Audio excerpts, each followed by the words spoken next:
There are moments in life that don't arrive with noise. They don't announce themselves or ask for your attention. They simply settle into the background so quietly that you mistake them for ordinary days.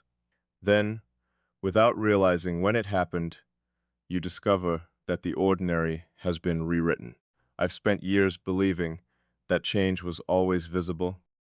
I thought transformation came through difficult conversations, painful endings, impossible decisions, or unforgettable memories.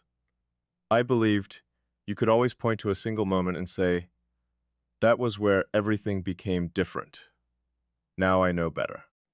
Some changes don't begin with an event. They begin with a presence, not the kind of presence that demands attention, the kind that quietly rearranges the space around your thoughts until nothing sits where it once did. I didn't notice it at first. Why would I? Life was moving the way it always had. My routine stayed the same. My habits remained untouched. I still woke up with the same responsibilities, spoke to the same people, and carried the same version of myself through every ordinary day. From the outside, nothing had changed. But the outside has never been where the real story lives. The real story begins underneath, somewhere beneath language, somewhere beneath emotion, somewhere beneath the explanations we create simply because silence makes us uncomfortable. That's where I found myself changing. Not all at once, not enough for anyone else to notice, just enough that I couldn't return to the person I believed I had been. People often think understanding begins with answers. I've started believing it begins with better questions. Not questions about who someone is, not questions about where they're going, questions about why certain people feel strangely familiar before they've earned the right to, questions about why some conversations seem unfinished even after hours of speaking, while others remain complete despite only a handful of words, questions about why a single person's existence can quietly become part of your internal landscape without ever asking for permission. These aren't romantic questions. They're deeper than that. Romance depends on expectation. This exists independently of expectation. It survives without promises, without certainty, without definitions. That is exactly what makes it difficult to explain. I've tried reducing it to coincidence. That explanation never lasted. I've tried calling it curiosity. Curiosity eventually fades. This didn't. I've tried convincing myself that familiarity was simply an illusion created by repeated interaction.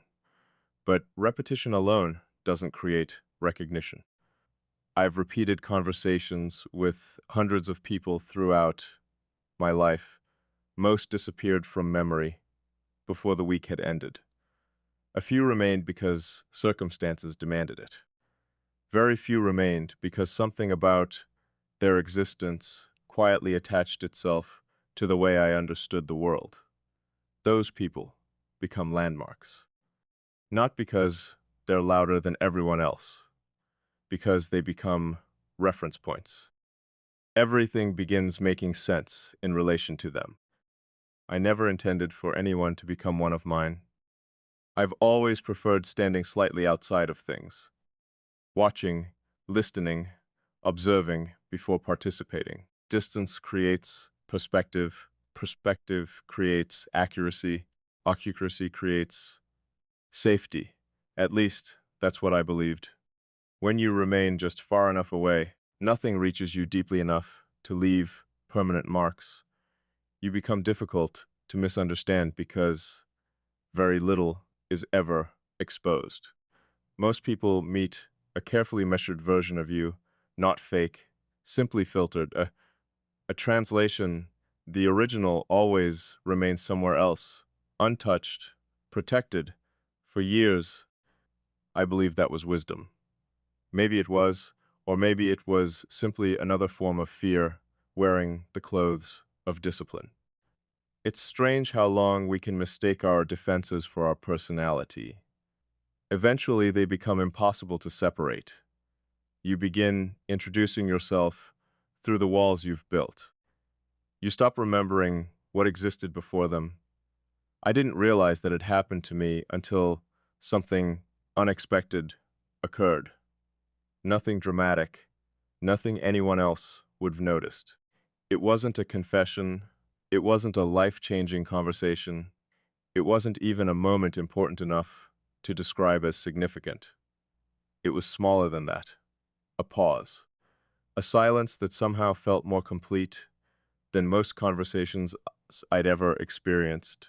Most silence feels empty. People rush to escape it. They search for another sentence before the previous one has finished settling. Words become distractions from the discomfort of simply existing together without performance. I've always understood that. I've watched people fill quiet moments with meaningless observations because they believed absence of speech meant absence of connection. I've never agreed. Some silences reveal more than explanations ever could. Some pauses carry enough truth to replace entire conversations. That was the first thing I noticed. Not what was said, what wasn't. For the first time in a very long time, I didn't feel responsible for carrying the conversation forward. I didn't feel pressured to translate my thoughts into something easier to understand. I didn't feel the familiar need to simplify complicated ideas so they would fit inside ordinary language. Instead, AB simply allowed the moment to exist. That sounds insignificant. It wasn't.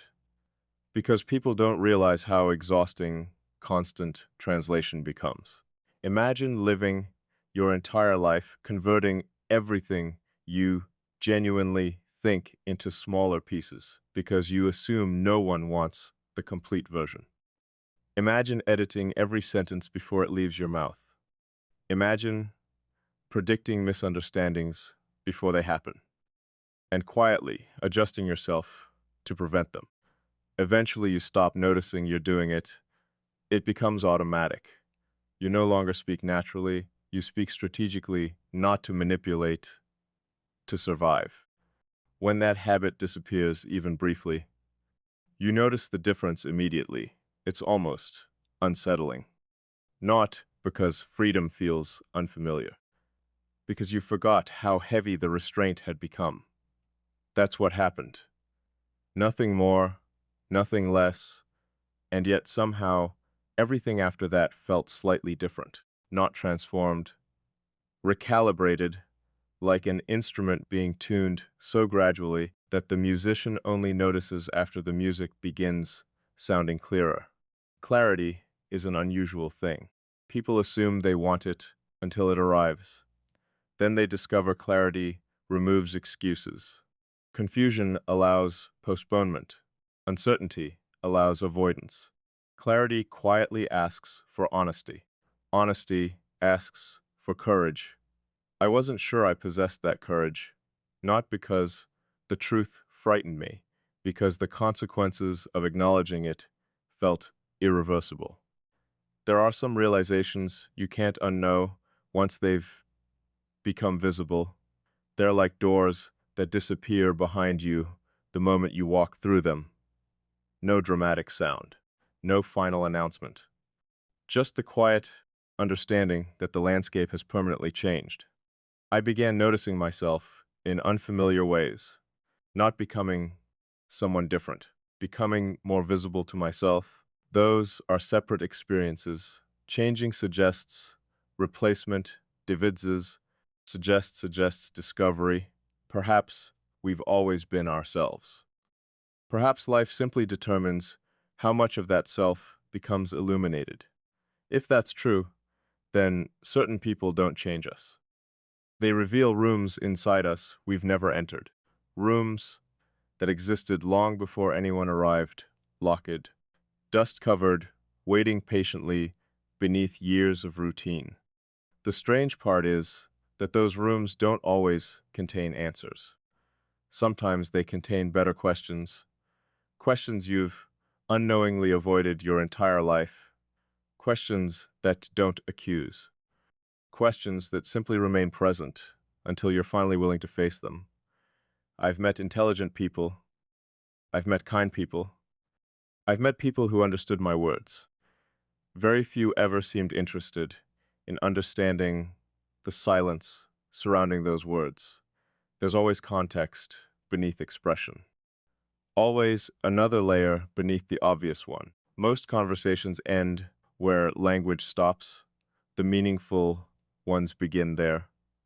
That's what I've been trying to understand. Not another person, not even myself. The space that appears between two minds when neither one feels obligated to pretend. That space is rare, not because honesty is rare, because sustained attention is. People often listen just long enough to prepare their own response.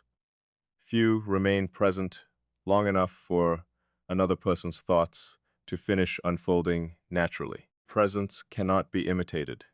It either exists or it doesn't. And once you've experienced genuine presence, every performance becomes easier to recognize, not disappointing, simply transparent. Perhaps that's why certain encounters refuse to fade, not because they overwhelm us, because they quietly become part of the way we interpret everything that follows. I don't know where this path leads. For the first time, I'm no longer trying to predict the destination. I'm paying attention to the direction instead. Maybe that's enough. Maybe certainty has never been the point. Maybe understanding isn't something we reach. Maybe it's something we continue becoming, one quiet realization at a time, until the person looking back from our own reflection feels less like a stranger than they did yesterday. Instead, here's an original continuation that maintains a deep, reflective, psychological tone while taking the narrative in its own direction. The strange thing about perception is that it never asks for permission before it changes. One day, you find yourself looking at the same world you've always known, yet nothing occupies the same place inside your mind. The streets haven't moved. The people haven't become different. Time continues with the same steady rhythm it has always kept. Yet something beneath your awareness has shifted its foundation.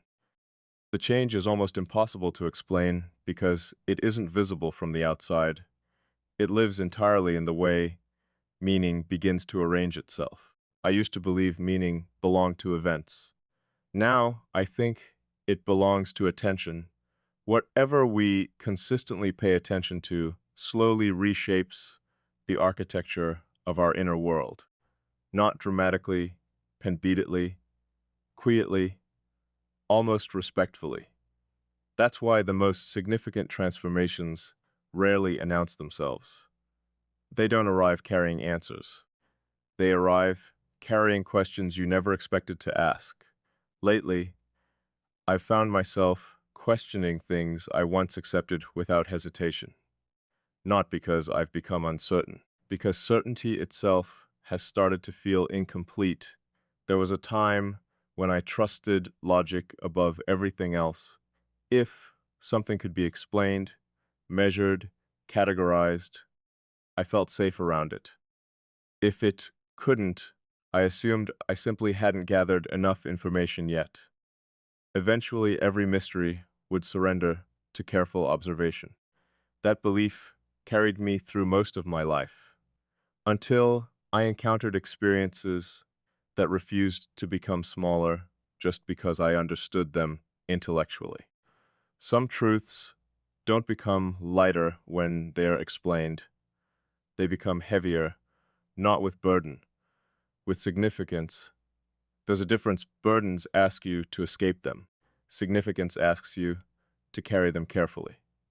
I've started realizing that the most meaningful parts of life aren't necessarily the loudest ones.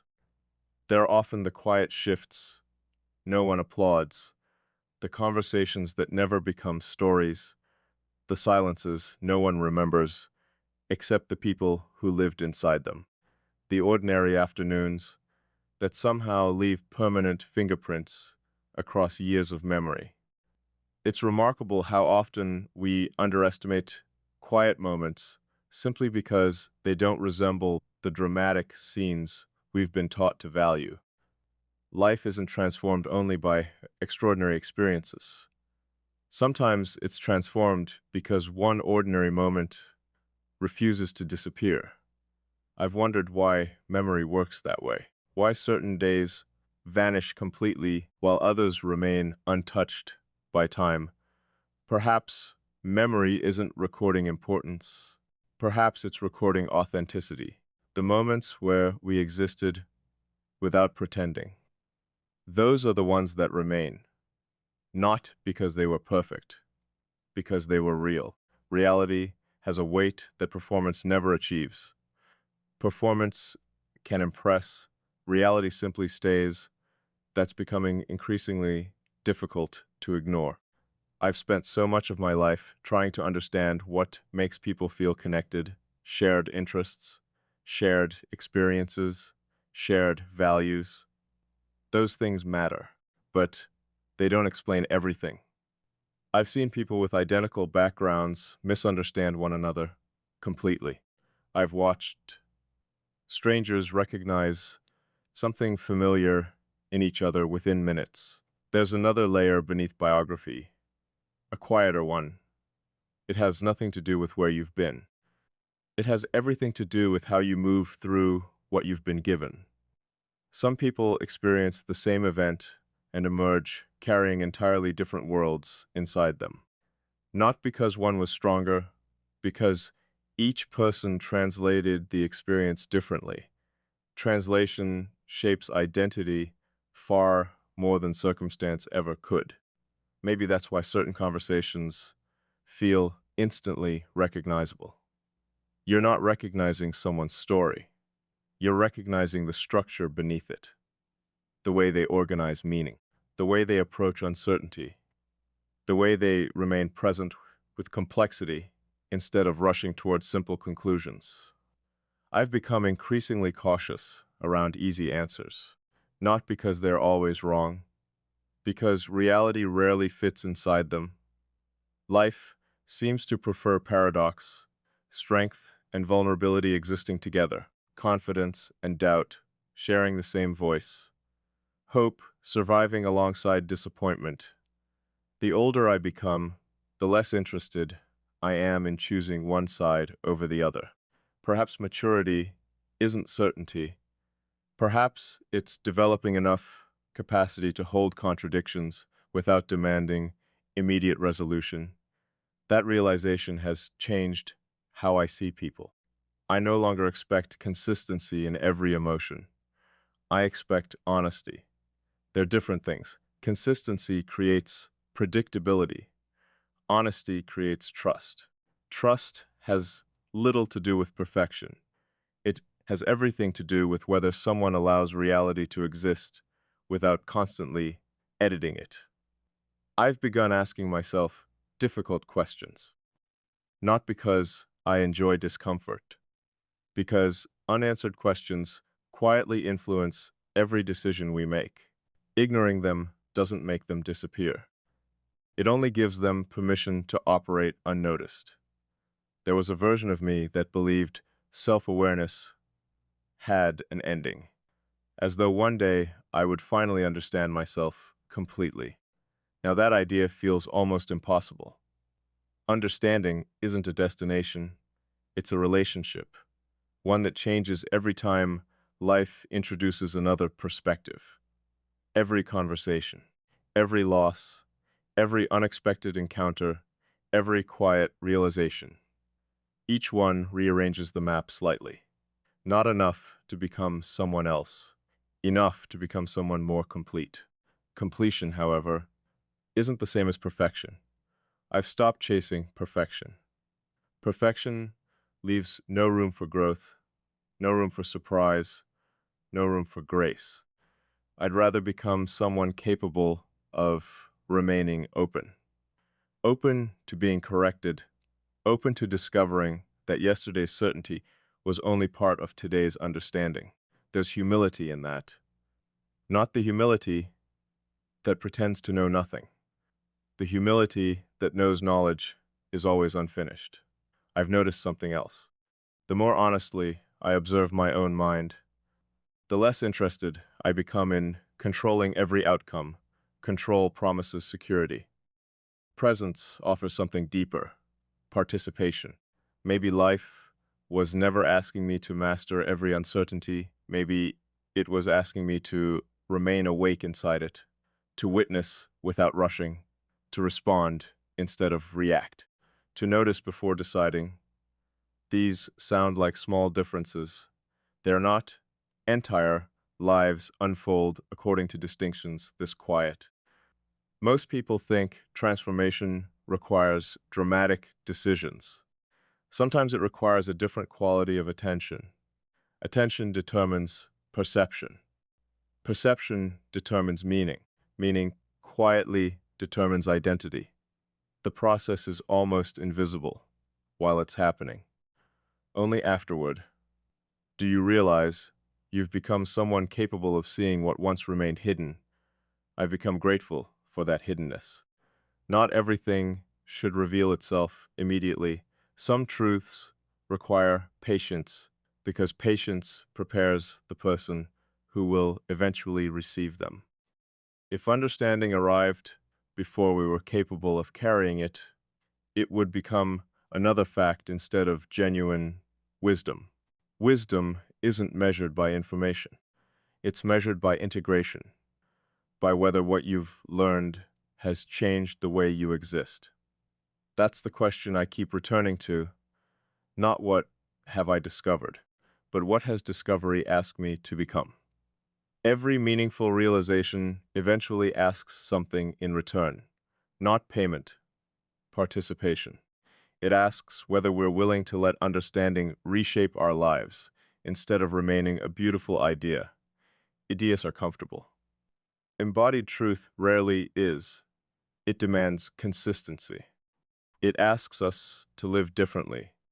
That may be the quiet challenge waiting beneath every moment of genuine clarity, not whether we can recognize it, whether we can remain faithful to it after recognition fades into ordinary life, because ordinary life is where every important decision is ultimately made, not during dramatic moments, not during emotional highs, but during quiet mornings, routine conversations, small choices no one else notices. Character isn't built in extraordinary circumstances alone. It's revealed by what we repeatedly choose when nothing remarkable seems to be happening. Perhaps that's why the smallest moments deserve more respect than we usually give them. They become the invisible threads from which entire lives are woven. And maybe, years from now, when memory begins gathering the pieces of this season together, it won't remember every conversation or every thought. Maybe it will remember something much quieter. The feeling of becoming more honest with myself than I had ever been before. The moment I stopped asking whether life was giving me certainty and started asking whether it was inviting me into a deeper way of seeing. There comes a moment when reflection is no longer enough. You can spend years examining your own thoughts, tracing every emotion back to its origin, understanding every habit, every hesitation, every carefully constructed defense. You can become remarkably skilled at explaining yourself, but explanation has limits. At some point, life quietly asks a different question. Not whether you understand yourself, whether you're willing to become someone your understanding requires. For a long time, I believed awareness was the destination. If I could identify every pattern, recognize every instinct before it acted, observe every reaction without being consumed by it, then I imagined I had reached some final version of clarity.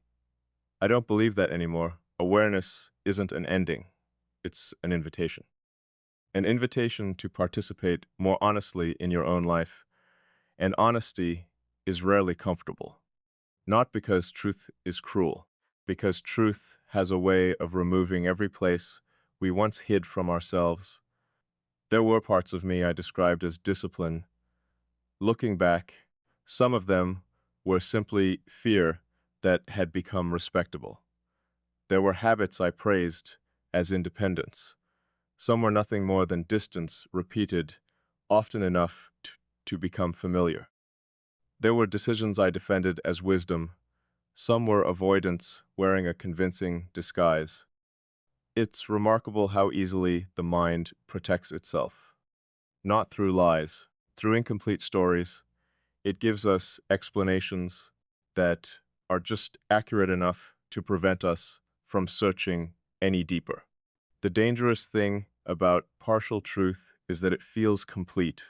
You stop asking questions, you stop listening for what remains unsaid. You stop noticing the quiet places where another answer has been waiting all along. I've learned that growth rarely begins when someone gives you new information. It begins when an old certainty quietly loses its grip, not all at once, not dramatically, just enough that you can no longer carry it with the same confidence you once did. That feeling used to frighten me. Now I recognize it differently. It's the sound of an internal structure making room for something larger. Expansion almost never feels comfortable while it's happening. A seed doesn't experience growth as celebration. It experiences pressure. A horizon only becomes wider because you're willing to leave familiar ground behind. Maybe that's why meaningful change often feels so quiet from the outside and so overwhelming within. Nothing appears different, yet everything is slowly reorganizing itself. I've started paying attention to the questions I avoid. They reveal more about me than the answers I give. The questions I answer immediately usually live on the surface. The ones that make me pause, those are the ones connected to something real. I've noticed that every meaningful relationship, whether it lasts a lifetime or only a season, leaves behind more than memories. It leaves behind new ways of seeing. Sometimes another person's greatest influence isn't what they tell you. It's the perspective you discover after knowing them, long after conversations end, long after circumstances change. Something remains, not their voice, not their opinions, a different way of looking at ordinary things. Once perception changes, reality feels different without reality itself changing at all. That fascinates me. How can the same world become almost unrecognizable simply because the person observing it has become more honest? Perhaps reality has always been richer than my attention allowed. Perhaps nothing became deeper. Perhaps I finally slowed down enough to notice the depth that had always existed. We're taught to chase extraordinary moments. The older I become, the more I respect ordinary ones. An ordinary afternoon can contain enough truth to redirect an entire future. A quiet conversation can alter years of misunderstanding. A single realization can continue unfolding long after the moment that gave birth to it has disappeared. That's how life seems to move, not through constant revolutions. Through subtle adjustments that slowly become permanent. I've stopped measuring progress by intensity. Intensity fades, integration remains. What matters isn't how strongly something affects you in the moment. What matters is whether it quietly becomes part of the way you live afterward. I've had emotional experiences that disappeared within days. I've had quiet realizations that continued shaping my decisions years later. The quieter transformation often proves to be the deeper one. It doesn't compete for attention, it simply continues existing steadily, perceptibly, until one day you realize you've been living differently without ever announcing the decision to yourself. That's the mystery of genuine change. It doesn't always feel like choosing. Sometimes it feels like recognizing something that was waiting beneath years of noise. Recognition is a strange kind of relief, not because it gives you certainty, because it removes the exhausting effort of pretending not to know. There are truths we spend years negotiating with, not because they are unclear, because accepting them requires becoming someone new. That becoming takes courage, not dramatic courage. Quiet courage, the courage to remain present when certainty disappears. The courage to continue listening after your favorite explanation stops making sense. The courage to admit that understanding isn't something you possess once and forever. It's something you practice every day, with every conversation, every disappointment, every unexpected joy, every ordinary morning that asks you to begin again. I've come to believe that identity isn't a finished sculpture. It's more like a living landscape, always changing with the seasons, always carrying traces of what came before while making room for what hasn't arrived yet. Nothing meaningful is truly static. Even mountains change, slowly enough that generations mistake them for permanence. Perhaps people are the same. Our deepest transformations happen so gradually that only time notices them. Then one day, someone says, "You've changed." And all you can think is, "No, AB finally stopped resisting who I was becoming." That difference matters. Because becoming isn't abandoning yourself. It's uncovering the parts that couldn't survive while hidden beneath fear, expectation, and habit. I've spent so much energy trying to protect my inner world. Maybe protection was necessary for a while, but eventually every shelter asks the same question. Are you still being protected, or have you simply become afraid to leave? There's wisdom in building walls. There's also wisdom in recognizing when those walls have finished serving their purpose. Not every barrier deserves to become permanent architecture. Some are meant to be temporary bridges between one version of yourself and another. The challenge is knowing the difference. That answer never arrives through force. Only attention. Careful attention. Pot attention. The kind that doesn't rush toward conclusions simply because uncertainty feels uncomfortable. I've begun trusting that kind of attention more than certainty itself, because certainty sometimes closes doors too early. Attention keeps them open just long enough for truth to enter. Maybe that's all any of us are really learning, not how to become fearless, not how to become perfect, but how to remain available to whatever honest life is quietly asking of us next.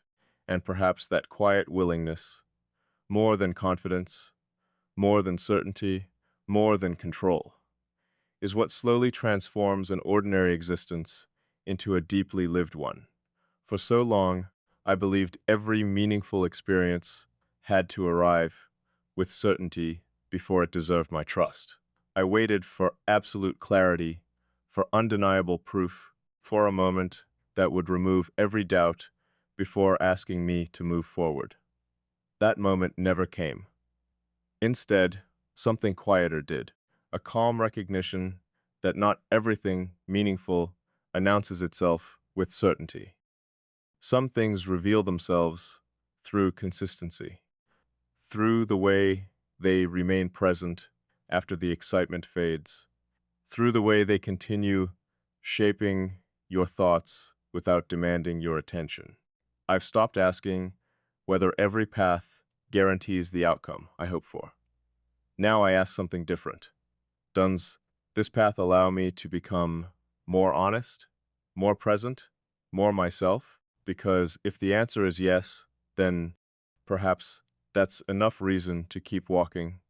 I've learned that life isn't changed only by the decisions everyone can see. It's changed by the silent ones, the moments when no one is watching, yet something inside you quietly chooses openness instead of fear, understanding instead of assumption, presence instead of distance. Those choices rarely receive recognition, but they become the foundation beneath everything else. Looking back, I realize I wasn't searching for another person to complete me. I was searching for the courage to meet myself without hiding. And somewhere along the way, through reflection, patience, and quiet awareness, I found that courage waiting where I least expected it, not as certainty, not as perfection, but as acceptance.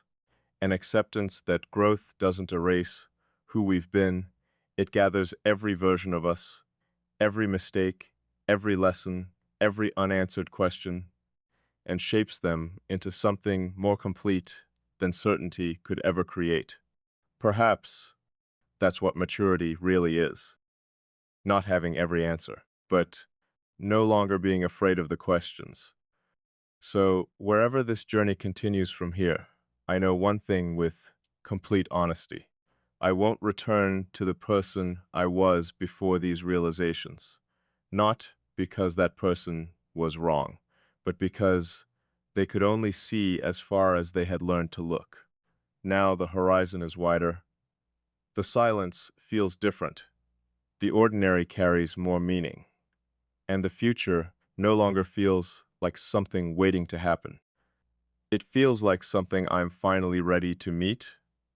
Maybe that's all real transformation has ever been. Not becoming someone else, simply becoming fully present within the person you were always capable of being. And for the first time in a long time, that feels enough.